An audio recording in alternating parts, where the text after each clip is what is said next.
বাংলাদেশের ২২তম রাষ্ট্রপতি মোহাম্মদ শাহাবুদ্দিন চুপ্পু কত সালে বা কত তারিখে পদত্যাগ করেন? ২০২৬ সালের ২৪শে জুলাই। রাষ্ট্রপতি মোহাম্মদ শাহাবুদ্দিন চুপ্পু বাংলাদেশের কত নম্বর সংবিধান অনুযায়ী পদত্যাগ করেন? ৫০ নম্বর সংবিধান অনুযায়ী পদত্যাগ করেন। জাতীয় সংসদের বগুড়া বিশ্ববিদ্যালয়ে ২০২৬ বিল পাশ হয় কবে?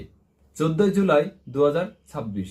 বর্তমানে দেশে উৎপাদনে থাকা মোট গ্যাস ক্ষেত্রের সংখ্যা কতটি? ২০টি।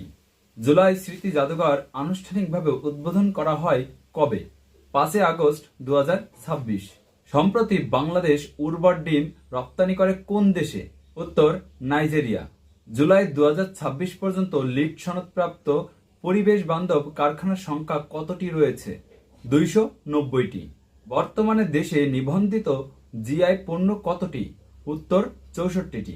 শহীদ মিনারের মূল নকশায় লাল বৃত্তটি নকশা করেন কে?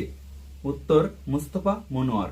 ঢাকা জেলার প্রশাসনিক সেবাকে সহজ ও জনবান্ধব করতে হ্যালো ডিসি অ্যাপ চালু হয় কবে? ২১শে জুলাই ২০২৬।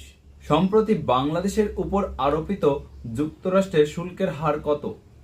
১০%। যুক্তরাজ্যের নতুন প্রধানমন্ত্রীর নাম কি? Andy Burnham. সম্প্রতি ককরোচ আন্দোলনে পদত্যাগকারী ভারতীয় শিক্ষামন্ত্রীর নাম কি? ধর্মেন্দ্র প্রধান। ১৮ জুলাই ২০২৬ মহাকাশে উৎক্ষেপিত বিক্রম-১ এই রকেটটি কোন দেশের? উত্তর ভারতের।